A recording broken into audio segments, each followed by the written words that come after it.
This is StoryLink Radio. The professional storytellers at StoryLink Radio have been around for a long time. The Irish knew storytellers by the name Shawnee. We are committed to bringing stories to life through the spoken word as in traditional oral storytelling. We present stories of many genres, ancient myths and legends, short stories, full-length novels, science fiction, high fantasy, philosophy, traditions, classics, drama, fiction, non-fiction, romance, theater, ghosts and haunts, stories of the strange, and much, much more. Our stories may be drawn from contemporary sources or from some dusty, near-forgotten tome. Regardless, it is a treat like no other to listen to stories and tales presented in a live format with the emotion and feeling a true professional storyteller brings, conjuring up images of yesterday, tomorrow, and fantasy. So join us at StoryLink Radio and let us be your Shawnee for a time.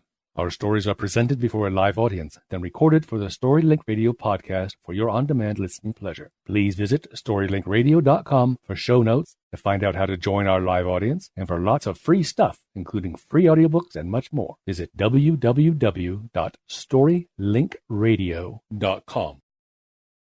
The trouble with Harrowby Hall was that it was haunted. Now, what was worst, the ghost did not content itself with merely appearing at the bedside of the afflicted person who saw it, no, but persisted in remaining there for one mortal hour before it would disappear.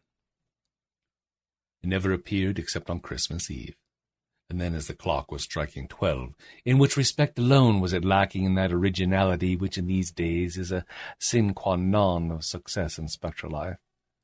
The owners of Harrowby Hall had done their utmost to rid themselves of the damp and dewy lady who rose up out of the best bedroom floor at midnight, but without avail. They had tried stopping the clock, so the ghost would not know when it was midnight. But she made her appearance just the same, with that fearful miasmatic personality of hers, and there she would stand, till everything about her was thoroughly saturated. And then the owners of Harrowby Hall caulked up every crack in the floor with the very best quality of hemp, and over this were placed layers of tar and canvas. The walls were made waterproof, the doors and the windows likewise, the proprietors having conceived the notion that the unexercised lady would find it difficult to leak into the room after these precautions had been taken. But even this did not suffice. The following Christmas Eve she appeared as promptly as before, and frightened the occupant of the room quite out of his senses, by sitting down alongside of him and gazing with her cavernous blue eyes into his, and he noticed, too, that in her long, aqueously bony fingers bits of dripping seaweed were entwined, the ends hanging down, and these ends she drew across his forehead until he became like one insane, and then he swooned quite away, and was found unconscious in his bed the next morning by his host, simply saturated with sea-water and fright, from the combined effects of which he never recovered, dying 4 years later of pneumonia and nervous prostration at the age of 78. Well, the next year, the master of Harrowby Hall decided not to have the best spare bedroom opened at all, thinking that perhaps the ghost's thirst for making herself disagreeable would be satisfied by haunting the furniture. But the plan was as unavailing as the many that had preceded it. The ghost appeared as usual in the room. That is, it was supposed she did, for the hangings were dripping wet the next morning, and in the parlor below the haunted room a great damp spot appeared on the ceiling. Finding no one there, she immediately set out to learn the reason why, and she chose none other to haunt than the owner of Harrowby himself. She found him in his own cozy room, drinking whiskey undiluted, and felicitating himself upon having foiled her ghostship, when all of a sudden the curl went out of his hair, his whiskey bottle filled and overflowed, and he was himself in a condition similar to that of a man who has fallen into a water butt. When he recovered from the shock, which was a painful one, he saw before him the lady of the cavernous eyes and seaweed fingers. The sight was so unexpected and so terrifying that he fainted, but he immediately came to because of the vast amount of water in his hair, which, trickling down over his face, restored his consciousness. Now, so happened that the master of Harrowby Hall was a brave man, and while he was not particularly fond of interviewing ghosts, especially such quenching ghosts as the one before him now, he was not to be daunted by an apparition. He had paid the lady the compliment of fainting from the effects of his first surprise, and now that he had come to, he intended to find out a few things he felt he had a right to know. He would have liked to put on a dry suit of clothes first, but the apparition declined to leave him for an instant until her hour was up, and so he was forced to deny himself that pleasure. Every time he would move, she would follow him, with the result that everything she came in contact with got a ducking. In an effort to warm himself up, he approached the fire. An unfortunate move, as it turned out, because it brought the ghost directly over the fire, which was immediately extinguished. The whiskey became utterly valueless as a comforter to his chilled system, because it was by this time diluted to a proportion of 90% water. The only thing the poor man could do to ward off the evil effects of his encounter, he did, and that was to swallow 10 2-grain quinine pills, which he managed to put into his mouth before the ghost had time to interfere. Having done this, he turned with some asperity to the ghost and said, "Far be it from me to be impolite to a woman, madam, but I'm hanged if it wouldn't please me better if you'd stop these infernal visits of yours to the house. Go sit out in the lake if you must like that sort of thing. Soak the water butt if you wish. But do not, I implore you, come into a gentleman's house and saturate him and his possessions in this way. It is damned disagreeable." "Henry Hartwork Oglethorpe," said the ghost in a gurgling voice, "you don't know what you are talking about." "Madam," returned the unhappy householder, "I wish that remark was strictly truthful. I was talking about you. It would be shillings and pence, nay, pounds in my pocket, madam, if I did not know you." "That is a bit of specious nonsense," returned the ghost, throwing a quart of indignation into the face of Master Harrowby. "It may rank high as repartee, but as a comment upon my statement that you do not know what you are talking about, it savours of irrelevant impertinence. You do not know that I am compelled to haunt this place, year after year, by inexorable fate. It is no pleasure to me to enter this house and ruin and mildew everything I touch. I never aspired to be a shower bath, but it is my doom. Do you know who I am?" "No, I do not," returned the master of Harrowby. "I should say that you were the Lady of the Lake, or little Sally Waters, "Oh, you're a witty man for your years," said the ghost. "Well, my humour is drier than yours will ever be." "No doubt. I'm never dry. I am the water ghost of Harrowby Hall, and dryness is a quality entirely beyond my wildest hope. I have been the incumbent of this highly unpleasant office for 200 years tonight." "Oh, well, how the deuce did you ever come to get elected, then?" "Through a suicide," replied the spectre. "I am the ghost of that fair maiden whose picture hangs over the mantelpiece in the drawing-room. I should have been your great-great-great-great-great-aunt if I had lived, Henry Hartwork Oglethorpe, for I was the own sister of your great-great-great-great-grandfather." What induced you to get this house into such a predicament?" "Well, I was not to blame, sir," returned the lady. "It was my father's fault. He it was who built the Harrowby Hall, and the haunted chamber was to have been mine. My father had it furnished in pink and yellow, knowing well that blue and grey formed the only combination of colour I could tolerate. He did it merely to spite me.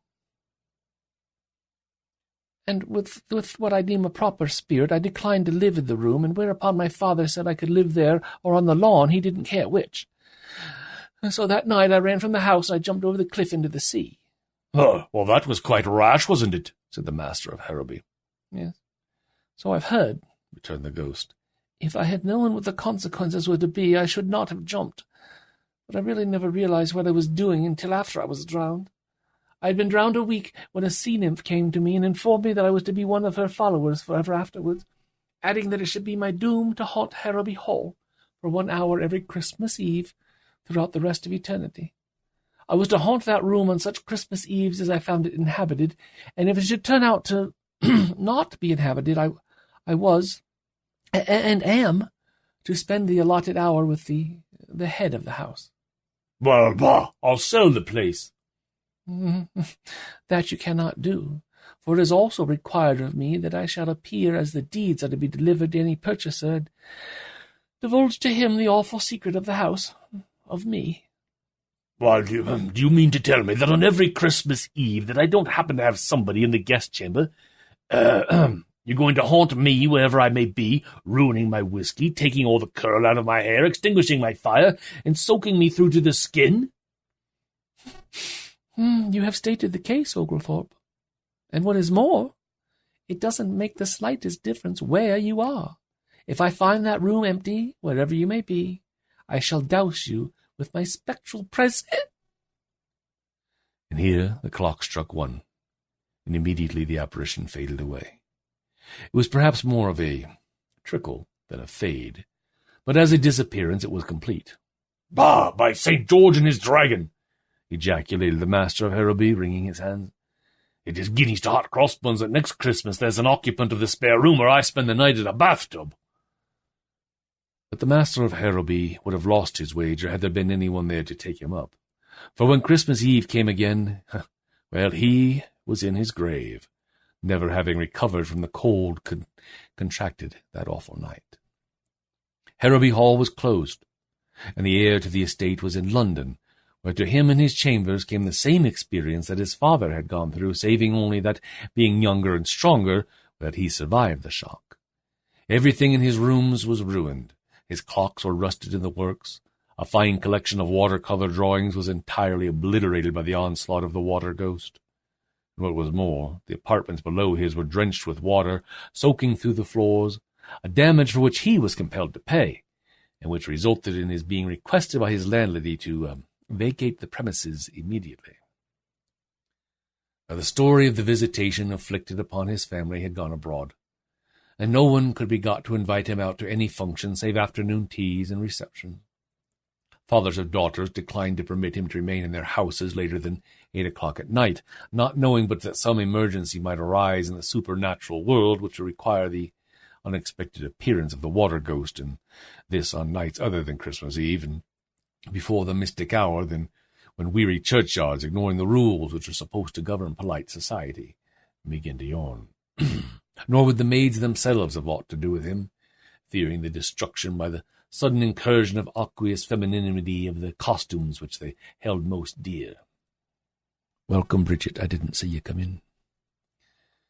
And so the heir of Harrowby Hall resolved, as his ancestors for several generations before him had resolved, that something must be done. His first thought was to make one of his servants occupy the haunted room at the crucial moment, but in this he tailed because the servants themselves knew the history of that room and rebelled. None of his friends would consent to sacrifice their personal comfort to his, nor was there to be found in all England a man so poor as to be willing to occupy the doomed chamber on Christmas Eve for pay. Then the thought came to the heir to have the fireplace in the room enlarged, so that he might evaporate the ghost at its first appearance, and he was felicitating himself upon the ingenuity of his plan when he remembered what his father had told him, how that no fire could withstand the lady's extremely contagious dampness. And then he bethought him of steam pipes. These, he remembered, could lie hundreds of feet deep in water and still retain sufficient heat to drive the water away in vapor. And as a result of this thought, the haunted room was heated by steam to a withering degree, and the heir for 6 months attended daily the Turkish baths, so that when Christmas Eve came, he could himself withstand the awful temperature of the room. Now the scheme was only partially successful. The water ghost appeared at the specified time, and found the heir of Harrowby prepared, but hot as the room was, it shortened her visit by no more than 5 minutes in the hour, during which time the nervous system of the young master was well nigh shattered, and the room itself was cracked and warped to an extent which required the outlay of a large sum of money to remedy. And worse than this, as the last drop of the water ghost was slowly sizzling out on the floor, she whispered to her would-be conqueror that his scheme, "This will avail you nothing, because there is still water in great plenty where I come from. Next year you will find me rehabilitated, and as exasperatingly saturating as ever." And it was then that the natural action of the mind, in going from one extreme to the other, suggested to the ingenious heir of Harrowby the means by which the water ghost was ultimately conquered, and happiness once more came within the grasp of the house of Oglethorpe. The heir provided himself with a warm suit of fur underclothing. Donning this with the furry side in, he placed over it a rubber garment, tight-fitting, which he wore just as a woman wears a jersey. On top of this he placed another set of underclothing, this suit made of wool, and over this a second rubber garment like the first. Upon his head he placed a light and comfortable diving helmet, and so clad, on the following Christmas Eve, he waited the coming of his tormentor. Oh, it was bitterly cold that brought to a close this 24th of December. The air outside was still, but the temperature was well below zero. Within, all was quiet, the servants of Harrowby Hall awaiting with beating hearts the outcome of their master's campaign against this supernatural visitor. The master himself was lying on the bed in the haunted room, clad as he has already been indicated, and then the clock clanged out, the hour of 12. There was a sudden banging of doors. A blast of cold air swept through the halls. The door leading into the haunted chamber flew open. A splash was heard, and the water ghost was seen standing at the side of the heir of Harrowby, from whose outer dress there streamed rivulets of water, but whose own person, deep down under the various garments he wore, was as dry and warm as he could have wished. "Ha!" said the young master of Harrowby. "I'm glad to see you." You are the most original man I've met, if that is true. May I ask, where did you get that hat?" "Certainly, madam," returned the master courteously. "It is a little portable observatory I had made for just such emergencies as this.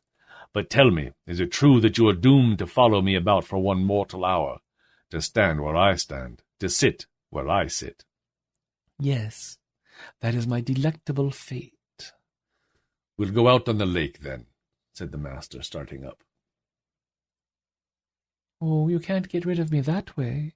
The water won't swallow me up. In fact, it'll just add to my present bulk." "Nevertheless, we will go out on the lake." "But, my dear sir," returned the ghost with a pale reluctance, "it's fearfully cold out there. You will be frozen hard before you've been out 10 minutes. "Oh, no, no, no. I will not. I am very warmly dressed. Come." This last in a tone of command that made the ghost ripple, and they started. They had not gone far before the water ghost showed signs of distress. "You walk too slowly. I am nearly frozen. My knees are so stiff now I can hardly move. I beseech you to accelerate your step." "Well, I should like to oblige a lady," returned the master courteously. "But my clothes, you see, are rather heavy, and 100 yards an hour is about my speed. Indeed, I think we'd better sit down here on this snowdrift and talk matters over." Do not do so, I beg. Let me move on. I feel myself growing rigid as it is. If we stop, I shall be frozen stiff." "That, madam," said the master slowly and seating himself on an ice cake, "that is why I have brought you here. We have been on this spot just 10 minutes. We have 50 more. Take your time about it, madam, but freeze. Freeze, that is all I ask of you." "I cannot move my right leg now," cried the ghost in despair. "and my overskirt is a solid sheet of ice. Oh, good, kind Mr. Oglethorpe, light a fire and let me go free from these icy fetters." "Never, madam, it cannot be. I have you at last." "Oh, alas!" cried the ghost, a tear trickling down her frozen cheek. "Help me, I beg. I congeal." "Congeal, madam, congeal," returned Oglethorpe coldly. "You have drenched me and mine for 203 years, madam. Tonight you have had your last drench." "But I shall thaw out again, and then you'll see. Instead of the comfortably tepid, genial ghost I've been in my past, sir, I shall be iced water," cried the lady threateningly. No, you won't either," returned Oglethorpe. "For when you are frozen quite stiff, I shall send you to a cold storage warehouse, and there you shall remain an icy work of art, forevermore." "But warehouses burn." "So they do. But this warehouse cannot burn. It's made of asbestos, and surrounding it are fireproof walls, and within those walls the temperature is now, and shall forever be, 416 degrees below the 0 point. Low enough to make an icicle of any flame in this world. This world or the next, added the master with an ill-suppressed chuckle. For the last time, I beseech you, I would go on my knees to you, Oglethorpe, were they not already frozen? I beg of you, do not do... And here even the words froze on the water ghost's lips. And the clock struck 1. There was a momentary tremor throughout the ice-bound form, and the moon, coming out from behind a cloud, shone down on the rigid figure of a beautiful woman sculptured in clear, transparent ice. Yes, there stood the ghost of Harrowby Hall, conquered by the cold, a prisoner for all time. The heir of Harrowby had won at last. And today, in a large storage house in London, stands the frigid form of one who will never again flood the house of Oglethorpe with woe and seawater. As for the heir of Harrowby, his success in coping with the ghost has made him famous. A fame that still lingers about him. Thank you for listening to StoryLink Radio. If you like what you've just heard, we hope you will subscribe to our podcast and pass along our web address, www.storylinkradio.com. Be sure to visit our website for show notes, to find out how to join our live audience, and for lots of free stuff, including free audiobooks and much more. Join us next time for another story from StoryLink Radio.